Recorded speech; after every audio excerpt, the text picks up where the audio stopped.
Hey, welcome back to episode 2 of Buried in Time with me, Moniker Fox.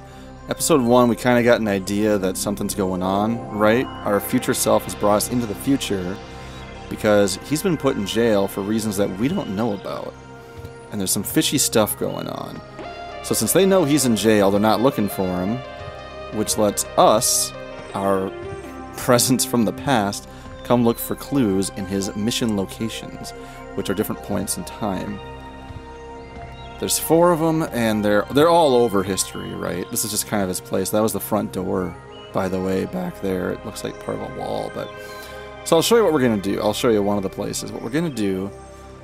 These are the different locations. We have Chichen Itza, Chateau Gad, I'm pretty sure, Da Vinci, and then... Da Vinci? Farnstein Lab. What we're going to do is we're going to check out the Farnstein Lab. And we have to read the mission briefing before we can go there, because you gotta know where you're going when you jump in space-time. Now, if you remember, before we go into this, the notes we were reading from episode 1 were saying that it looked like the location was off. So here's what we got. This is the briefing for the Farnstein Lab. And of course, like I said, this was in the notes. It was stated that the location for jumping there was off, which is strange. So keep that in mind. But here's the Farnstein Lab. In the year 2282, which is about 40 years ago, a salvage vessel cruising Saturn for derelict ice mining platforms discovered the research station Amarax, which had served as the secret workshop and last known residence of master artist Kenneth Farnstein. Farnstein, whatever. The Amarax had been badly damaged in an asteroid shower, with entire wings torn from its tattered hull.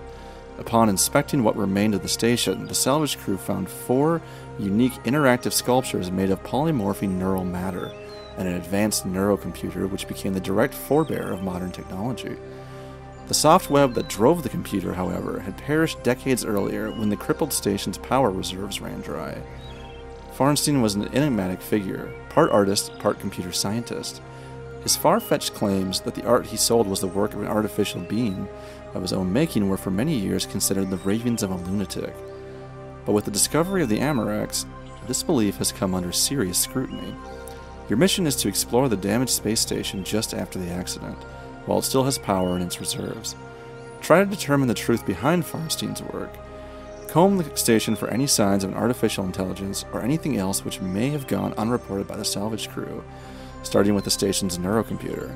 As Farnstein is believed to have perished in the asteroid shower, the station should be vacant. Your destination coordinates have been scanned and cleared. So they say. But let's go. So we're just outside Saturn.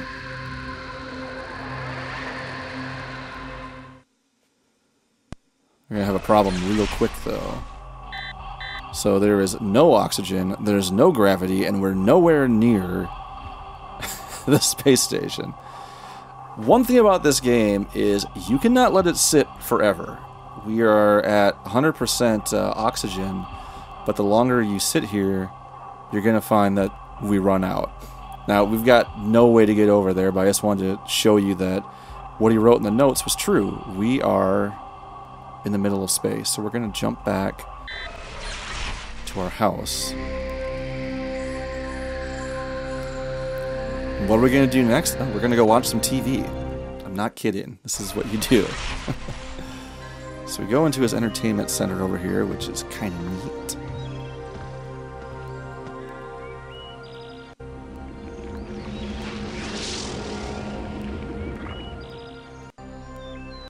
And this is the future equivalent of TV. Is this orb thing. Orb! Go all the way over. Have a seat.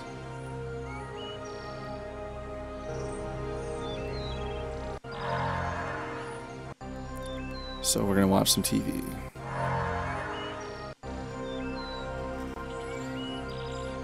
And again, this is what you do in the game. You just poke around and you find different things. And this is what we're gonna find.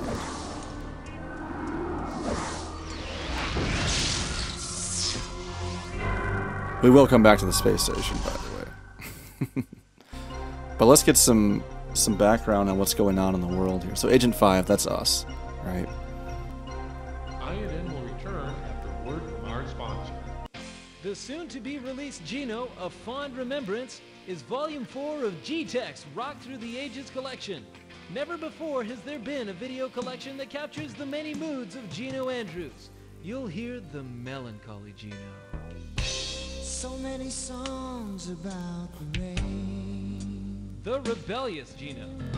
When you selling yourself, sell the price to pay. When you're selling yourself, make it somewhere. Yes, the I don't know why. That song Gino. gets stuck in my head every couple of years. I don't know why.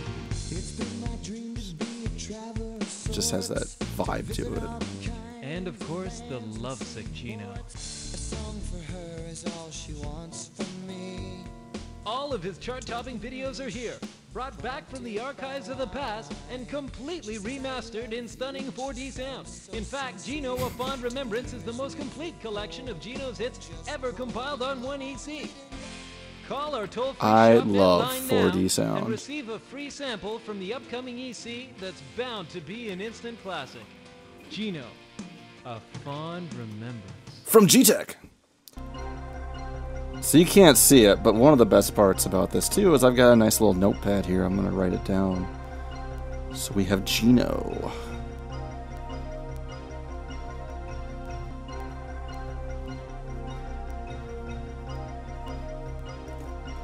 All right. The ongoing saga of Gage Blackwood took a frightening twist this morning when the agent of the Deep Time Unit broke house arrest to jump 9 years back in time. Fortunately, the illicit time jump was detected, and he was immediately apprehended by Agent 8 of the Temporal Protectorate. Although it's still not clear how and why Blackwood obtained the TSA jumpsuit, Temporal Security Agency officials did say that no distortion ripples have yet been detected, and that there is no reason whatsoever to believe that Blackwood has altered history in any way. Our Lisa Long has a report from TSA Administrative Headquarters.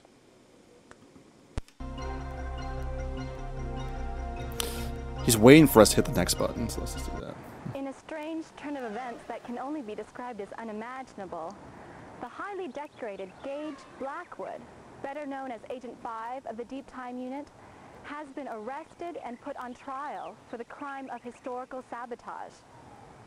We apologize for the lack of trial footage, but because of the sensitive nature of the material being presented, no recording equipment has been allowed into the tribunal wing of the United Ministry Complex where the trial is being held. The drama unfolded 3 weeks ago when Agent 2 of the Temporal Protectorate discovered 4 distortion ripples while conducting an unscheduled historical scan. As it turned out, the dates of the ripples exactly coincided with times to which Agent 5 had been sent for research purposes. The agent immediately contacted his supervisors, and on their orders, 3 agents were sent to apprehend Agent 5, who offered no resistance. Later that day, more evidence was found in Blackwood's locker, suggesting that he had disobeyed Temporal Security Agency directives for personal gain. Unless deemed absolutely necessary, the TSA will not send agents to investigate or restore the distortions, as any further tampering with history may cause adverse effects, possibly even turning the ripples into full reality distortion waves. We don't want that. So somehow there's stuff in our locker that we obviously did not put in there. What I'm looking for, I do want to come back and read this, which we will, but I want to get going on the other thing. INN will return after a word from our sponsor. La peinture fraîche. Jote Latzande. Sasta Gorsht.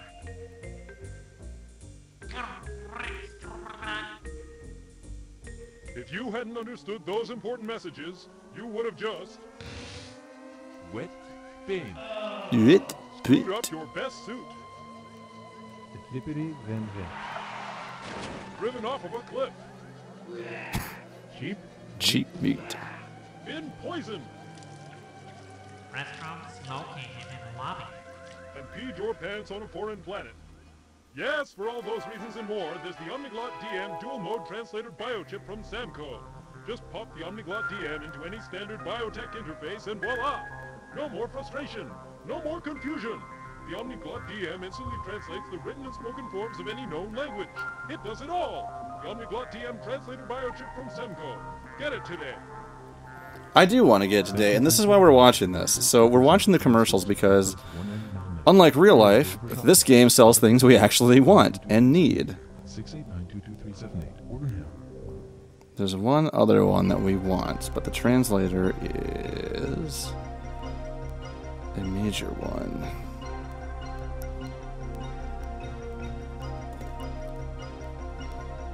The heads of ministry will continue to meet with symbiotic.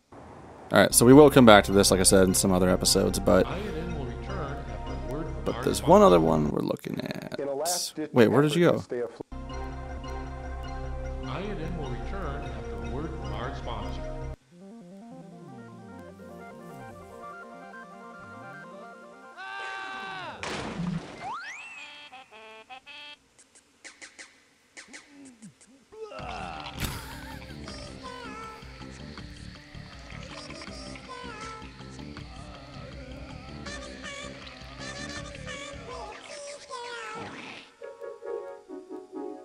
Cheese girl. Cheese girl! Might be one of the best commercials ever. Ever made. Ever. Ever. And it's only $3.50. Which is pretty good. Unlike Valhalla, where it's just everything is like $1,000 friggin' dollars. In a I last don't think the last one has anything we need. No, it the doesn't. events surrounding Alright, we've rotted our minds with TV and bullshit. What are we gonna do? I'll tell you what we're gonna do. We're gonna cruise back over to the kitchen. I think what's crazy is, like, at the time, it was so crazy, but it was so strange to think that, oh, well, you see something on TV, and it's like, well, you have to go out and buy it, right? But this game must have, I don't know, foreseen the idea of 3D printers, because guess what we have in our kitchen? 3D print stuff. It's amazing. So let's turn it on. Hit the old menu key. Going to shop. I don't think I have anything. No, I don't have anything in there yet. So we go to ShopNet. And we're going to put in that number, first of all, for the translator. Can I use my number pad? Yes, I can. Thank God. 378. Okay. 199.90. Let's do that. And then back to ShopNet. And we'll get Cheese Girl. Because we're very, very hungry. Hungry little time travelers. It's 350. And then the most important one. I gotta have my jams. Oh, it's free. From GTech. Let's get the Cheese Girl. Replicate that.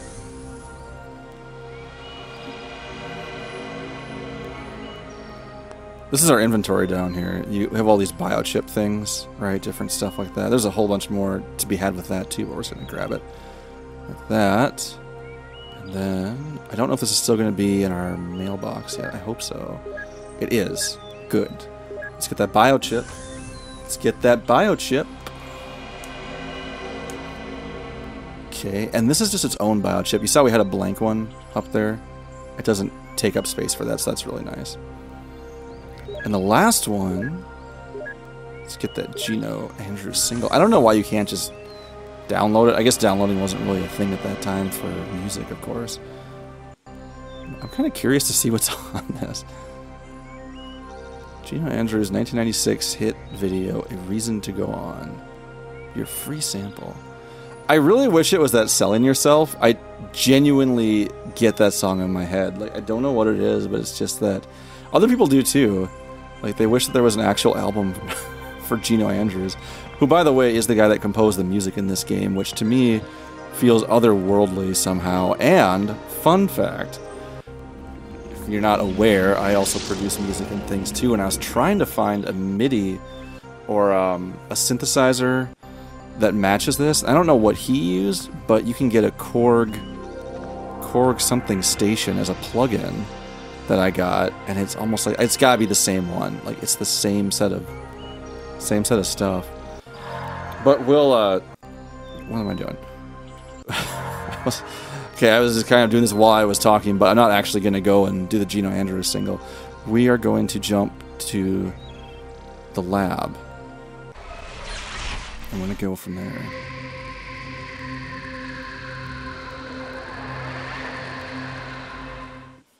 So we're back in space. We're still floating here. We don't have anything for propulsion. And like Gage said, we can't really just jump into the lab to get what we're going to do. Pressurized cheese. Now look at this. You see this? How it flips when we put it over there? Yeah. Coming in hot. Yeah. Tunk.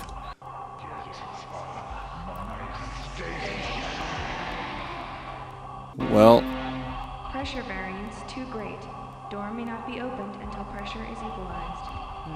That would be our disembodied voice, and we're at 90% oxygen, so we gotta work fast. Now, of course, oh my gosh, we are running out fast. I think it's based on how fast you move, actually, or how much you move. We may have to jump back. The only thing that kind of sucks is whenever you go back, you have to go back and get the cheese girl every time, and this is killing me because I'm making so many different movements. I think what's going to happen is I'm going to have to go back because I need to get all the way over.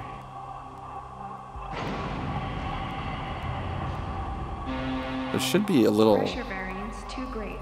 Door may not be opened until pressure is equal. Yeah, I think it's at the very end. In fact, I'm almost positive that it is. There's a little window console screen thing we're looking for. But I want to get to it before we have to zap back because it's going to open up the other side. What the hell is it?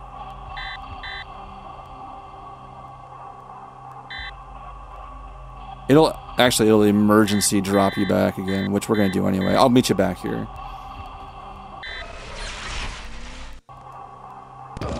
Alright, I got more cheese girl. This guy's yelling at us again. We're going to go all the way down to the end.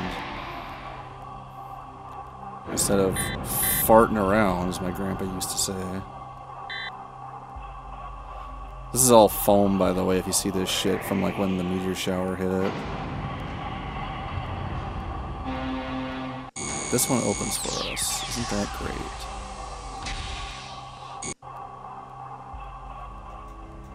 I thought we had to open the other one, but I guess it's this. That always seemed to work in Scooby-Doo. Doesn't it, though? So in here... So, I guess I haven't gotten rid of you after all. You just pop up in different spots, like whatever pops up in different spots. So, with corrupting my work not enough? Back to finish the job? What? Damn, I don't want to go that far, but I do want this thing. And I thought I was being rescued. I'm breathing my last breaths here, and I get visited by Guido, the space family. Come all this way to tamper with my sculptures. What are you, an art critic? So, what do? Travel around space looking for derelict crafts you can terrorize the survivors by redecorating while they're helpless? What, yes. What'd you do? Bring a spray can too? So that would be a very... You're here to rescue me, fine. Just get on with it. If you're gonna add insult to injury by messing with my work, I can do without it, okay? Just leave me here to die in peace with my hard work. It's a very angry, disembodied voice. And yeah. Now that we're in here, this is what I was looking for. I thought this was out in the hallway, but it's not. So we need to pressurize the area that we're at. And it's the AI Nexus. No. Med Lab. We are in processing, right? Let's see. Science wing, scanner room. Here we go. So let's pressurize this.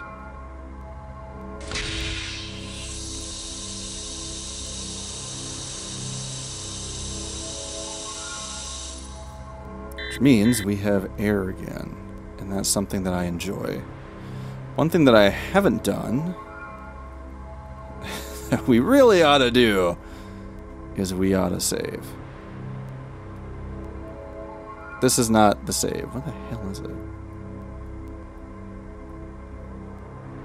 Here. Let's save. Whoops. Always use 0-1 because you never know when you're going to hit 10. With that, we'll come back in episode 3 and we will get into the space station and see what's going on. I hope this is something that you guys are enjoying as much as I do. I played this like 100 times. I know where we're at and all that, but I hope that you guys are enjoying watching this too. It's not a fast game. Like I said, you just sit back and you enjoy it, have some snacks or have a drink or something, and that's how you enjoy it. So we'll see you then.